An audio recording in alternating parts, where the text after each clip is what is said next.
নবীজি বলেছেন, যে মায়ের চেহারার দিকে মায়ার নজর একটা বার তাকাইবা, মনে রেখো তোমার আমলনামায় একটা হজের সওয়াব দিবে। সুবহানাল্লাহ। এবার আমার নবীকে প্রশ্ন করলেন, ইয়া রাসূলুল্লাহ, ইয়া হাবিবাল্লাহ, নবী গো, দৈনিক যদি 100 বার তাকাই গো নবী। আমার নবীজি বললেন, দৈনিক যদি 100 বার তাকাও, তাহলে 100 হজের সওয়াব তোমার আমলনামায় আসবে। সুবহানাল্লাহ। বলে, হুজুর মায়ের নজরটা কি? মাকে আপনি প্রশ্ন করলেন, মা আপনি কি দুপুর বেলা লাঞ্চ করেছেন, খাবার খেয়েছেন? মা বলল, বাবা আমি খাইতে পারিনি, মনটা আমার চায় না। তখন আপনি একটুখানি মায়ের দিকে নজর দিলেন। আল্লাহ আল্লাহ গো, আমার মার কি হয়েছে গো আল্লাহ? আমরা সবাই মিলে খাবার খেয়েছি, মা কেন খাবার খেলো না? আমার বড় করুণা হয় গো, আমার বড় মায়া হয়। আল্লাহ আমার মা যেন খেতে পারে। এইরকম বিভিন্ন চিন্তা, বিভিন্ন থিঙ্কিং করে মায়ের দিকে তাকাইলে যখন আপনার মায়া জন্ম হবে, তখনই সাথে সাথে আপনার আমল নামায় একটা হজের সওয়াব ঢুকবে। সুবহানাল্লাহ। জোরে জোরে কন্যা সুবহানাল্লাহ। আর আপনি মার খবর নিলেন না, বাবার কোনো খবর নিলেন না। ওই সমস্ত সন্তানদেরকে নিয়ে আমার আল্লাহর ওয়াজ আমার নবীজি কি বলে শোনেন। আমার নবীজি আমার দিকে তাকান, নবীজি বলেছেন, হতভাগা সে, হতভাগা সে, হতভাগা সে, কে রে সেই হতভাগা?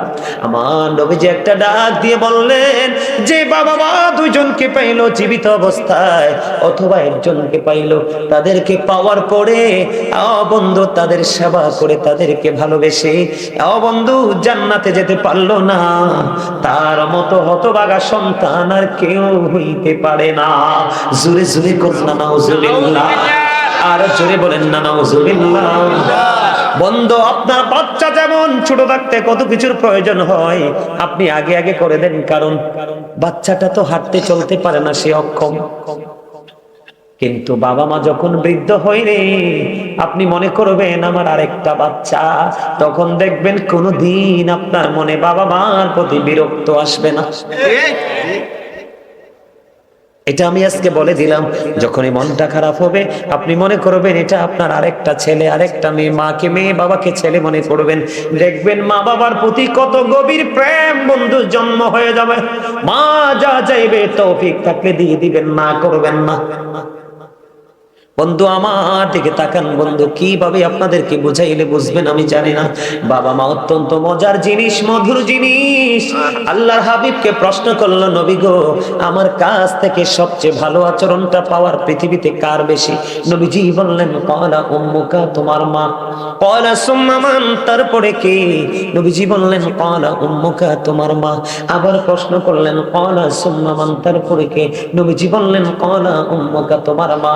এবার আমার নবী প্রশ্ন করলেন, আমার নবীকে প্রশ্ন করলেন, ক্বালা সুম্মা মান, তারপরে কে গো? আমার নবী বললেন, ক্বালা আবুকা, তোমার বাবা। তিনবার বলেছে মায়ের কথা, একবার বলেছে বন্ধু বাবার কথা। ও বন্ধু, মাকে বেশি ভালোবাসো। মাকে যদি শরীরের চামড়া দিয়া যদি জুতা বানাইয়া দাও, তারপরে মায়ের ঋণ বন্ধু শোধ করতে পারবা না।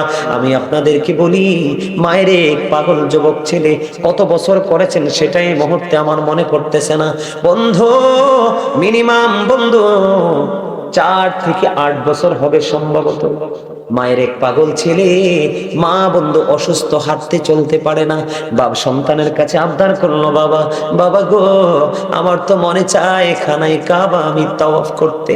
এবার কি করলেন? কিতাব প্রমাণ করেছে, সন্তান ওই অসুস্থ মাকে কাঁধে নিলেন, কাঁধে নিয়ে বন্ধু বছরের পর বছর, বছরের পর বছর খানায় কাবা তাওয়াফ করালেন। খানায় কাবা যখন তাওয়াফ করলেন, করানোর পরে বন্ধু সাদিকুত তাইয়ার নামক এক আবেদকে প্রশ্ন করলেন, আপনি বলে দিন, আমি বছরের পর বছর, বছরের পর বছর, কত বছর আমি আমার মাকে কাঁধে করিয়া খানায় কাবা আমি তাওয়াফ করিয়েছি। আপনি বলে দেন না, আমি যে মায়ের স্তন চেপে ধরে দুধ পান করেছি, এই দুধের ঋণ শোধ হইছেনি। এবার ওই সাদিকুত তাইয়ার একটা ডাক দিয়ে বলে, বন্ধু তোমার হায়াত যদি 50,000 বছর যদি হয় রে, 50,000 বছর যদি মাকে কাঁধে করিয়া তুমি যদি ঘুরাও, তুমি একটা নিঝুম রাত্রিতে মা প্রস্রাবের মধ্যে পড়ে রইল, তোমার কষ্ট হবে বলে তোমার ঘুম ভাঙালো না। ও বন্ধু, একটা রজনী মায়ের স্তনে চেপে ধরে যেই দুধ পান করেছো, 50,000 বছর যদি মাকে কাঁধে করে চড়াও রে, একটা নিঝুম রাত্রিতে স্তন চেপে ধরে যে দুধ খেয়েছো, একটা রাতের দুধ পানের ঋণ তুমি শোধ করতে পারবা না। এমন করে কেমন করে কষ্ট দাও রে বন্ধু। আমি যদি আমার ব্যক্তিগত কথা যদি বলি রে, আমি কোনোদিন আমার মায়ের মলিন চেহারা দেখতে পারি না। যদি দেখি আমার বাবা মা, বিশেষ করে মা যদি দেখি চেহারা মলিন হয়ে গেছে রে, আমার কাছে মনে হয় আমার পৃথিবী বন্ধু ছোট হয়ে গেছে। মা হলো সুখ, মা না মা শব্দটা এমন একটা পৃথিবী, সেই পৃথিবী সন্তানের জন্য পুরো নিরাপদ। পৃথিবীর সব জায়গায় গেলে আপনার ভয় আছে রে, মায়ের আঁচল তোলে সন্তানের কোনো ভয় নাই। মায়ের প্রেমিক সন্তান যে এটা মা হারাইছে, সে বুঝে রে মায়ের বিরহ কত যন্ত্রণার। পৃথিবীতে কত নারীর চেহারা দেখে রে, মার চেহারা কোথাও দেখা যায় না। রাস্তায় গেলে কত বৃদ্ধ লোকের দেখা মিলে রে, বাবা কোথায় হারিয়ে গেল, বাবাকে খুঁজে পাওয়া যায় না। ও বিরাল্লার যুবকেরা, বাবার কলিজায় আগুন দিও না, মার কলিজায় আগুন দিও না। মনে রাখবা, পৃথিবীতে যদি সন্তানের সুখ, সন্তানের মন বুঝে রে, সেটা হলো বাবা মা। তোমার বউ কিন্তু তোমার মন বুঝবে না, শাশুড়ি তোমার মন বুঝবে না, শ্বশুর তোমার মন বুঝবে না। তোমার যদি না থাকে বাবা মা, তোমার কাছে চাইবেও না। মুসা নবীর জীবনী থেকে ছোট্ট একটা ঘটনা বলবো, শুনবেন? এই আলোচনাটা করে আমি শেষ করে দিব আলোচনা বন্ধু। মুসা কালিমুল্লাহর জীবন। মুসা কালিমুল্লাহ একদিন আল্লাহর কাছে প্রশ্ন করলেন, আল্লাহ, আমার সাথে আমার উম্মতের মধ্যে বন্ধু হয়ে কে গো জান্নাতে যাবে? এবার আমার আল্লাহ বললেন, মুসা চলে যাও ওই বলক শহরে। মুসা চলে গেলেন বলক শহরে, যাইয়া দেখলেন লোকটা বন্ধু এত বিশ্রী, যার নাম হলো আলী বিন মুআফিক। আলী বিন মুআফিক যাইয়া দেখলেন, মুসা আশ্চর্য হয়ে গেলেন। আলী বিন মুআফিকের চেহারা তো বিশ্রী, এত কুশ্রী। মুসা নবী চিন্তায় পড়ে গেল, কেমন করে তো বিশ্রী, এত কুশ্রী চেহারার মানুষটা। আমি মুসা নবী, আপনারা মুসা নবীর লকব জানেননি? 1,24,000 নবী রাসূলের মধ্যে মুসা, আল্লাহ রাব্বুল আলামিন 8 জন নবীকে স্বর্গ থেকে স্বর্গীয় উপাধি দিয়েছেন। একজন হলো মুসা কালিমুল্লাহ, মুসা স্পোক টু আল্লাহ, মুসা আল্লাহর সাথে কথা বলেছি। এমন মর্যাদা সম্পন্ন মুসা কালিমুল্লাহ। মুসা আশ্চর্য হয়ে গেল, এমন বিশ্রী, এমন কুশ্রী চেহারার মানুষ কেমন করে আমি মুসার সাথে বন্ধু হয়ে জান্নাতে যাবে? রহস্য উদ্ঘাটন করতে হবে। এবার মুসা নবী দাঁড়িয়ে দাঁড়িয়ে দেখলেন ওই কসাই গোস্ত বিক্রি করলো। করতে করতে করতে করতে বন্ধু সবচেয়ে সুন্দর যেই গোস্তের জায়গাটা প্যাকেট করে আলাদা করে রেখে দিল। মুসা কালিমুল্লাহ বন্ধু ওই আলী বিন মুআফিকের সঙ্গে সঙ্গে গোস্ত যখন বিক্রি হয়ে গেল, মুসা নবী তার সঙ্গে সঙ্গে বাড়ি গেল। যাওয়ার পরে যাইয়া দেখলেন এমন বৃদ্ধা মা, হাঁটতে পারে না, চলতে পারে না।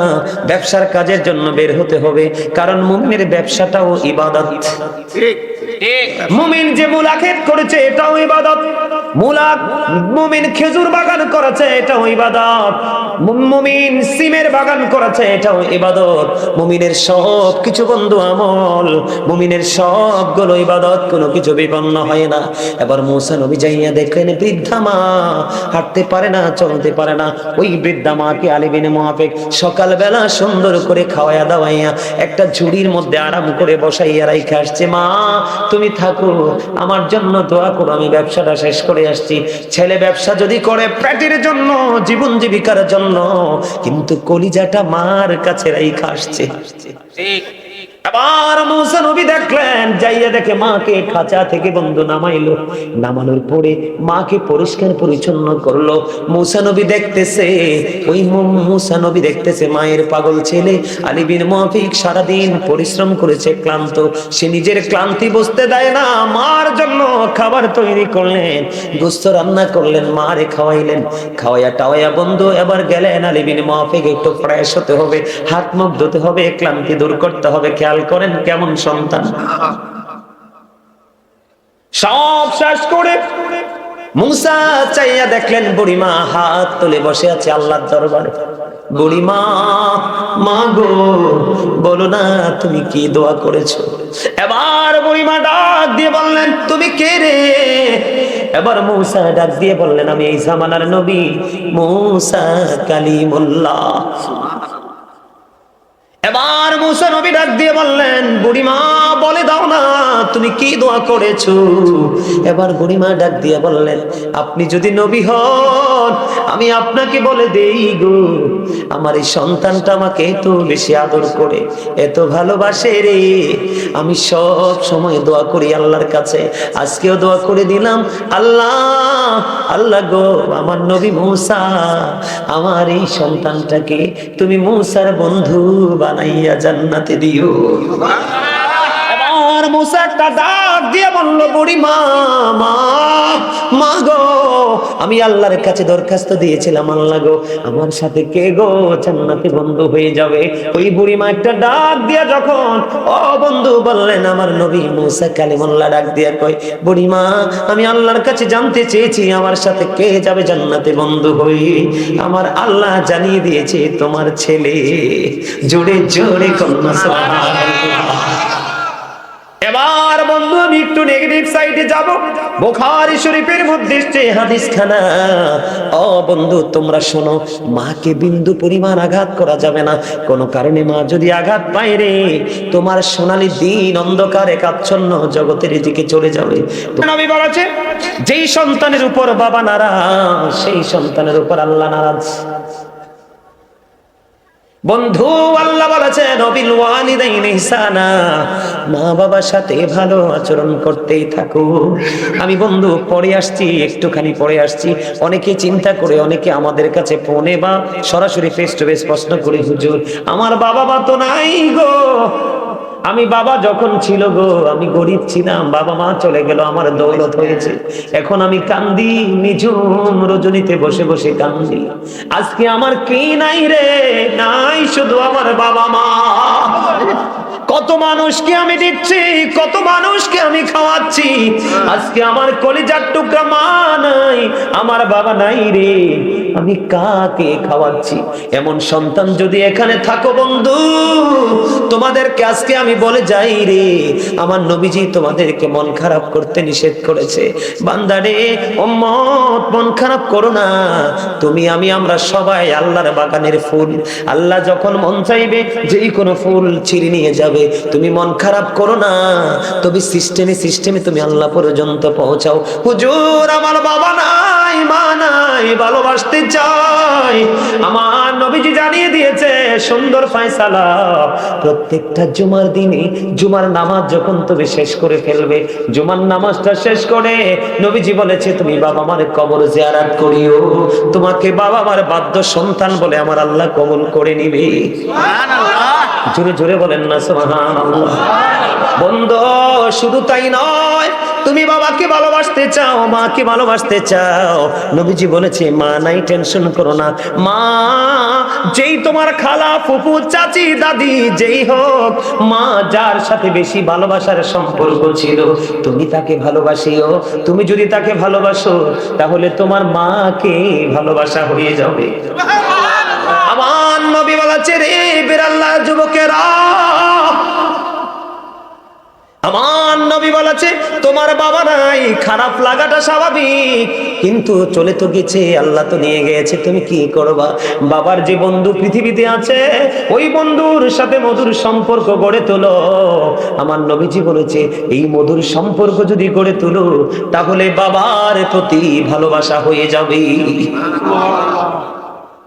বলে হুজুর আমি আরো কিছু করতে চাই, এমন একটা মাহফিল করে দিবেন, হাদিয়া বাবার কবরে চলে যাবে, নিয়ত রাখবেন আল্লাহ এটা বরাদ্দ আমার বাবার জন্য।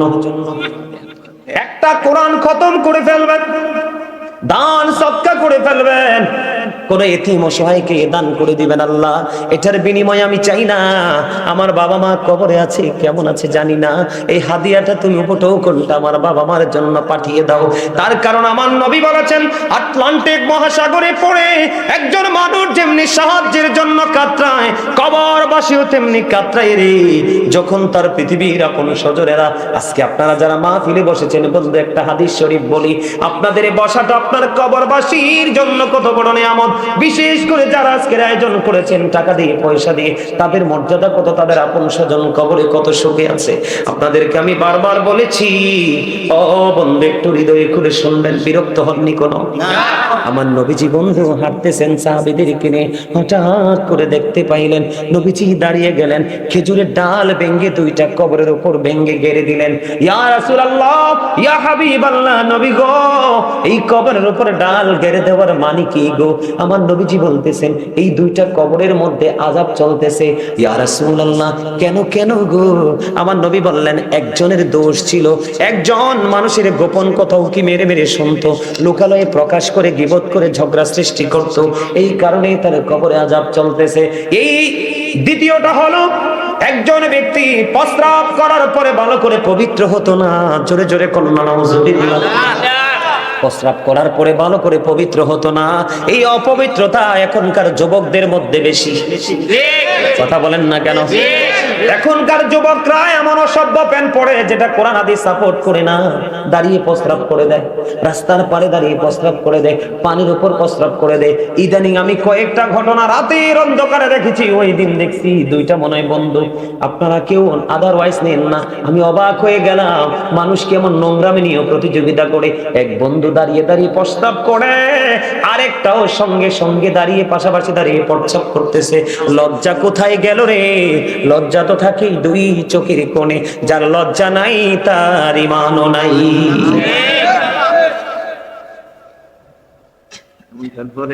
এবার নবীজি ইয়া রাসূলুল্লাহ দুইটা কবরের মধ্যে আযাব চলতেছে বুঝতে পারলাম, কিন্তু খেজুরের ডাল দুইটা কেন কেড়ে দিলেন? নবীজি বললেন খেজুরের ডাল দুইটা যতক্ষণ পর্যন্ত ওই কবর দুইটার উপরে সবুজ থাকবে ততক্ষণ পর্যন্ত আমার আল্লাহর জিকির করবে, আর যতক্ষণ জিকির চলবে রে ততক্ষণ এই কবরবাসীর কবর আযাব আমার আল্লাহ বন্ধ করবে। আজকে বীর আল্লাহর আশেপাশে যতগুলো কবর, সকল কবরবাসীরা খুশি, আপন স্বজনদের জন্য তারা দোয়া করতেছে। বন্ধু যেদিন আপনি ওই কবরে চলে যাবেন সেদিন আপনিও সেটা ফিল করতে পারবেন, কিন্তু কিছু করার থাকবে না। বুদ্ধিমান যদি হন এখনই কিছু আয়োজন করে নিয়ে আজকের পর থেকে অন্যদিন যেভাবে তুমি পবিত্র হতে, আজকের পর থেকে তুমি একটু চিন্তা করে তুমি প্রস্রাব করে পানি না খরচ করে হাঁটা দিয়ে দেখবা, একটু পরে তোমার প্রস্রাব বের হয়ে আসবে, কারণ পুরুষের প্রস্রাবে তো সহজেই শেষ হয় না। যুবকদের উদ্দেশ্যে বলছি, যুবক তোমরা শোনো, সাদ বিন মুআয রাদিয়াল্লাহু তাআলা আনহুর ইন্তেকালের পরে নবীজি তার কবরের পাশে দাঁড়ায় দাঁড়ায় দোয়া করতেছেন। কেন গো নবী? নবী বলতেছে সাদ বিন মুআয এমন একজন বুজুর্গ লোক ছিলেন, এমন একজন আল্লাহওয়ালা ছিলেন, এমন একজন বুজুর্গ লোক ছিলেন যার ইন্তেকালের পরে, কিসের পরে? যার ইন্তেকালের পরে যার জানাজায় ৭০,০০০ ফেরেশতা অংশগ্রহণ করেছে। সুবহানাল্লাহ। ইয়া রাসূলুল্লাহ যার জানাজায় ৭০,০০০ ফেরেশতা অংশগ্রহণ করে গো, তার কবরে আযাব কেন গো? নবীজি বলেছেন তার নেকের পাল্লা, আমলের পাল্লাটা যদিও ভারী, এই কারণে ফেরেশতা ৭০,০০০ তার জানাজায় এসেছে, কিন্তু তারপরেও তার আযাবের সম্ভাবনা আছে। কেন রে? আমল করার আগে যেই পবিত্রতা অর্জন করত, প্রস্রাব করে ভালো করে পবিত্র হতো না। জোরে জোরে কন্যা নাউজুবিল্লাহ, আর জোরে কন্যা নাউজুবিল্লাহ। এবার আসেন বন্ধু, আর অন্যদিকে যাব না, ওয়া শেষ হবে না। আমার যেই জায়গাটা বড় ভয়ঙ্কর রূপ নিয়েছে বাবা মার সাথে সন্তানের আচরণ। শ্বশুর শাশুড়িকে খাওয়াবে, মা বাবাকে দিবে না। ঠিক শালা শালিকে দামি কাপড় কিনে দিবে, ভাই বোন চাইলে থাপ্পড় বসিয়ে দেয়। ঠিক আপনাদের বিড়াল্লাতে হয়তো বা হয়নি, এরকম অনেক হয়েছে বন্ধু। আপনারা জানেন না আমাদের বাংলাদেশ কত নোংরামিতে ভরে গেছে। ইসলামের আইন মোটেও আমাদের মধ্যে প্রয়োগ নাই। নিজেদের খামখেয়ালি খুশি মতো চলছে। বন্ধু আমার দিকে তাকান, আমরা বুখারী শরীফের হাদিস, যুবক তোমরা বিরক্ত হয়ো না, আমি ওয়াজটা শেষ করে দিচ্ছি, একটুখানি ধৈর্য ধরো তোমরা। আলী বিন মুআফিক, এটা তো চলে গেল বন্ধু। বন্ধুরে আমার, হযরতে জুরিজ নামে একজন আল্লাহওয়ালা যুবক ছিলেন। হাদিস শরীফের মধ্যে এসেছে হযরতে জুরিজ, বুখারী শরীফের মধ্যে এসেছে মায়ের প্রেমিক। জুরিজ যেমন একটা আল্লাহওয়ালা ছিলেন, বুজুর্গ ছিলেন, মানুষের ভিড়ে তিনি আমল করতে পছন্দ করতেন না। তিনি নির্জনে বসে বসে একা একা আল্লাহর সাথে প্রেমের ডোরি লাগাইতে পছন্দ করতেন। খেয়াল করেন বন্ধু, লোকালয় থেকে অনেক দূরে চলে গেলেন জুরিজ, যেখানে একটা মাটি দিয়া হুজরা বানানো হলো, মাটি দিয়ে ঘর বানানো হলো। এই ঘরের মধ্যে জুরিজ বসে বসে বসে বসে আল্লাহর গোলামি করে। হঠাৎ করে একদিন জুরিজ নামাজরত অবস্থায়, যুবক হৃদয় খুলে শুনো, জুরিজ কিন্তু নামাজ পড়তেছে, গভীর খেয়াল, নামাজরত অবস্থায়। এবার ওই জুরিজের মা বাহির থেকে গিয়ে ডাকে, বাবা জুরিজ, আমি মা এসেছি, তুমি তোমার সাথে দেখা করব।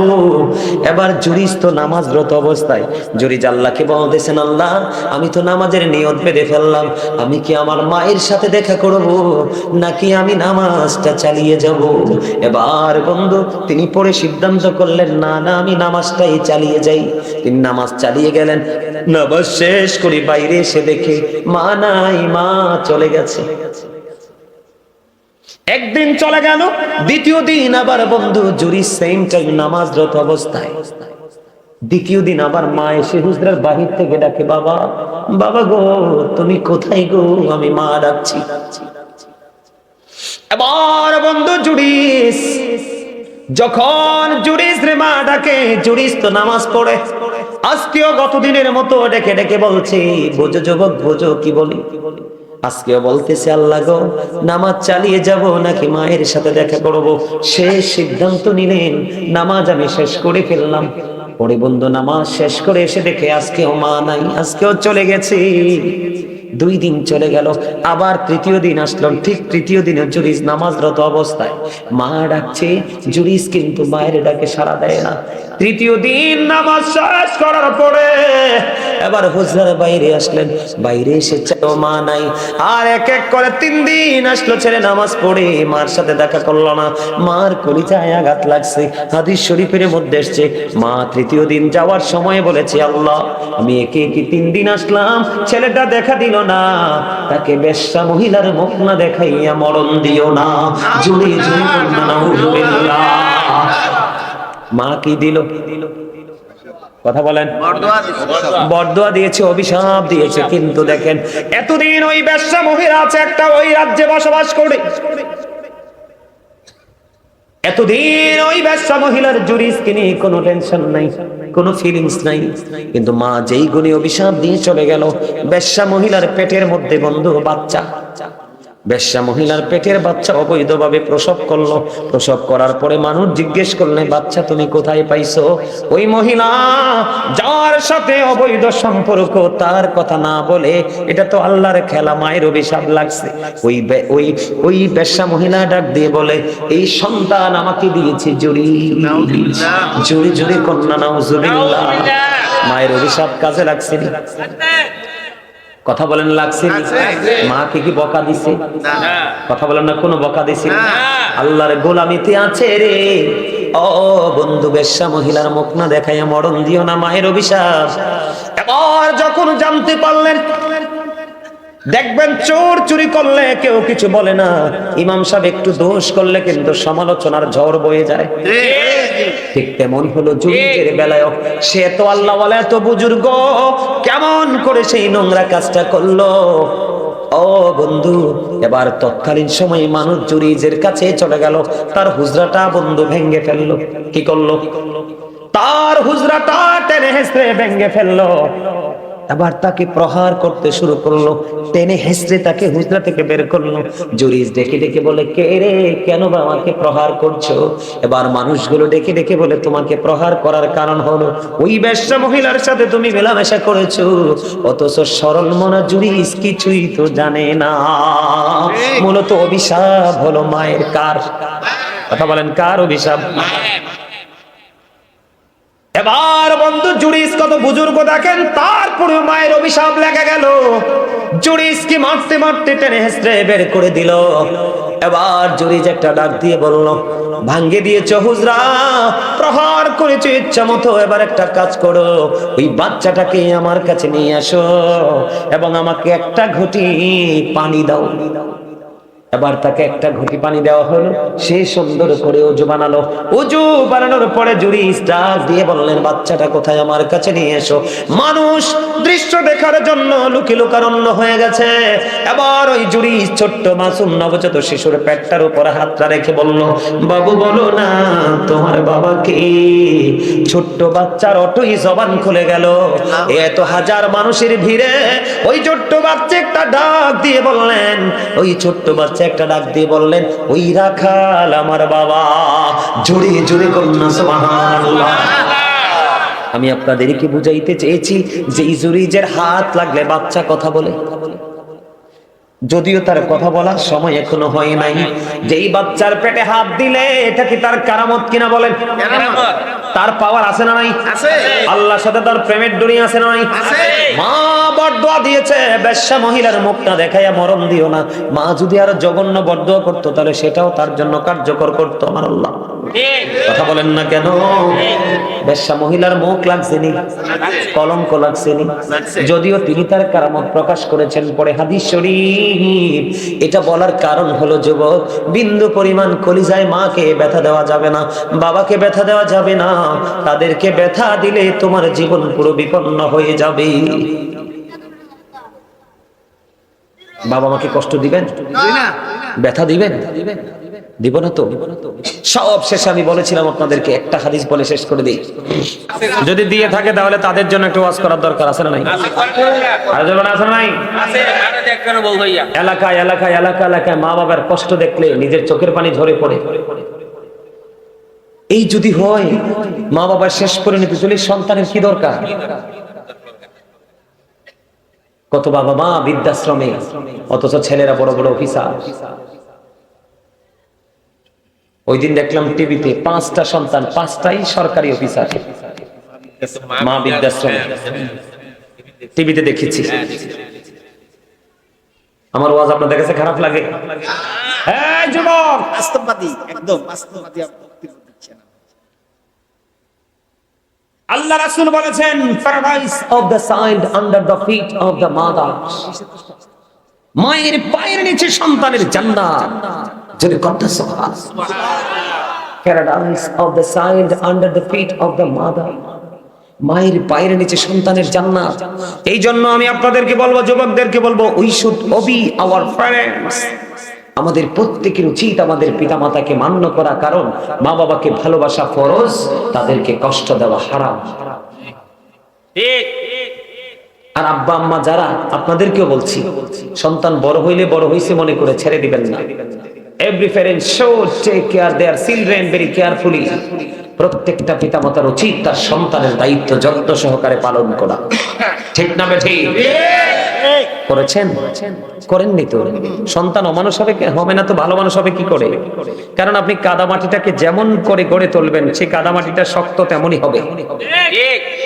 আপনার সন্তান তো আপনার কাছে একদম সফট কাদামাটি। আপনি তো আপনার কাদামাটিকে আপনি কি করেন নাই, এটাকে কারুকার্য দ্বারা রূপান্তরিত করেন নাই। এই জন্য আপনার সন্তান পথভ্রষ্ট হয়ে গেছে। আপনি কি জানেন বাবা হিসাবে আপনার দায়িত্ব কি? বলবো একটু। রাসূল বলেছেন, আদিবু আওলাদাকুম আলা তালাতি খিসালিল হুব্বি নবিকুম হুব্বি আহলি বাইতিহি ওয়া আলা কিরাতিল কুরআন। রাসূল বলেছেন, teach the love of the prophet, teach family love, learn to recite the holy Quran. নবীজি বলেছেন, হুব্বি নবিকুম, teach the love of the prophet। তোমরা তোমাদের সন্তানদেরকে নবীর প্রেম শিখাও, কারণ নবীর প্রেমের মধ্যে সকল শিক্ষা। সকল সমাধান। সেকেন্ড টাইম নবীজি বলেছেন রব্বি আহলে বাইতিহি, টিচ ফ্যামিলি লাভ। নবীর পরিবারের সম্পর্কে তুমি বাচ্চাকে কি দাও? টিচিং দাও, শিক্ষা দাও। এরপরে নবীজি বলেছেন আলা কিরাতিল Quran, learn to recite the Quran. তোমার সন্তানকে কোরআন তেলাওয়াত শেখাও, কারণ Allah is all in all, follow his law and light for eternal success. আল্লাহু আকবার। আর জোরে বলেন আল্লাহু আকবার। মারে কষ্ট দেন। আমি আজকে আবার বাবাকে নিয়ে শুরু করব। এখনকার ছেলেরা বাবাকে অমূল্যায়ন করে না। ঠিক। আমার নবীর কাছে একজন এসে প্রশ্ন করলেন, ইয়া রাসূলুল্লাহ, ইয়া হাবিবাল্লাহ, নবী গো, ও প্রাণের নবী, যুবক তোমরা খেয়াল করে শোনো, তুমিও একদিন বাবা হবে রে। যেদিন বাবা হওয়ার পরে সন্তানের আঘাত পাইবা, সেদিন বুঝবা তোমার আঘাত বাবার কলিজায় কেমন করে তীরের মতো লাগছে। আমার নবীজির কাছে একজন এসে প্রশ্ন করলো, ইয়া রাসূলুল্লাহ, আমার বাবা আমার উপার্জিত সম্পদ নিজের মতো করে খরচ করতে চায়। খেয়াল করেন, সন্তান আরজি নিয়ে গেছে কার কাছে? অভিযোগ নিয়ে গেছে রাসূলের কাছে। নবী গো, আমার উপার্জিত অর্থগুলো বাবা নিজের মতো খরচ করতে চায় গো নবী, আমি কি করব? আমার নবী আবার একটা ডাক দিয়ে বললেন, শুধু তোমার উপার্জিত অর্থ নয়, তুমি নিজেও তোমার বাবার সম্পদ। জি তো বলতে পারলেন না? বাবা আমার ওয়াজের পক্ষে নাই আপনারা, না? তো জিটা ভালো করে বললেন না। কি মজার কথা খেয়াল করছেন? তুমি গেছো আমার টাকা খরচ করে আমার বাবা। আমার নবী কয় তোমার টাকা না, শুধু তুমিও তোমার বাবার সম্পদ। বাবা তোমাকে যেমনি মন চায় এমনি নাচাবে, না শব্দ ইউজ করতে পারবা না।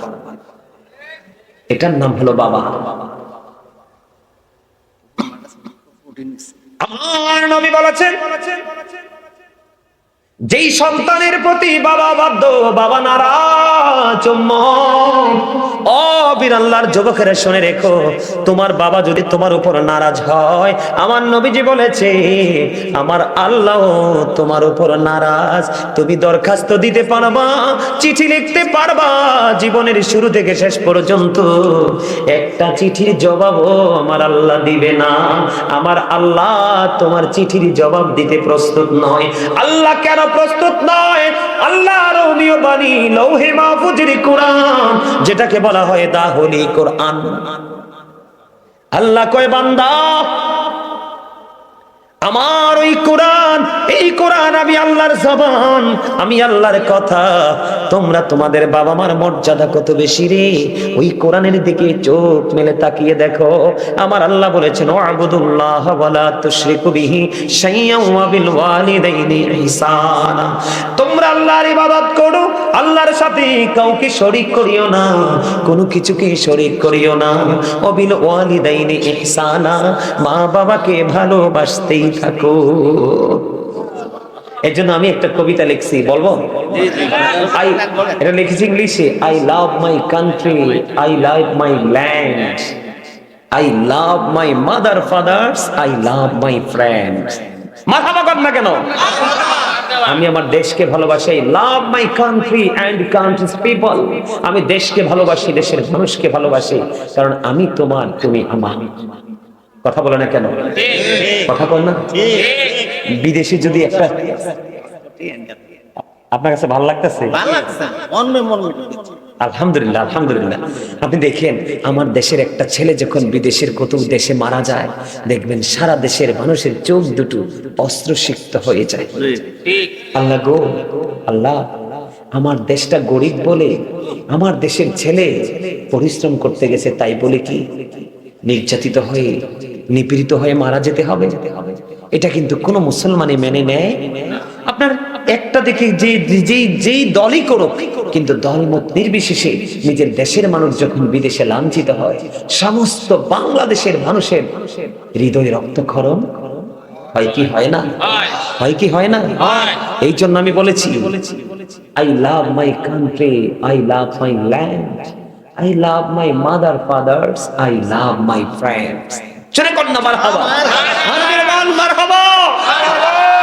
এটা জাগতিক দৃষ্টিতে বলি, জগতের বাইরে যদি গিয়ে যাই তাহলে I love my prophet Muhammad রাসূলুল্লাহ সাল্লাল্লাহু আলাইহি ওয়াসাল্লাম। চলে কন্যা সুবহানাল্লাহ। নবীজির নাম মোবারক নিয়ে যেই ব্যক্তি এইভাবে চুমু খাবে, নবীজি কাল হাসি হাদিস শরীফটা আমি নিজে পড়ছি, নবীজি বলেছে নবীজির মহব্বতের কারণে নবীজি তাকে হাতে ধরে ধরে কাল হাসরের তিনি জান্নাতে নিয়ে ঢোকাবে। কন্যা সুবহানাল্লাহ। আপনি নবীকে ভালোবাসতে পারেন বা না পারেন, কিন্তু কেউ যদি ভালোবাসে, কারণ যার প্রেম যেমন তার প্রকাশটাও তেমন। কিন্তু আপনি কখনোই কোন ধরনের এনকার বা তুহমত করবেন, করলে এনকারটা যায়, যদি করেছেন তাকে কিন্তু তার আচরণকে করেছেন, কিন্তু আচরণটা তো নবীকে ঘিরে। তো নেগেটিভ সাইডটা কোথায় গিয়ে লাগে? আমার নবীর কাছে গিয়ে লাগে। নবী যদি নারাজ হয় আল্লাহকে আপনি কোনোদিনও পাবেন না। আর নবীকে রাজি করতে পারলে আল্লাহ কয় আমি তোমার অটো হয়ে যাই। জোরে জোরে কন্যা সুবহানাল্লাহ। আর জোরে কন্যা সুবহানাল্লাহ। আমার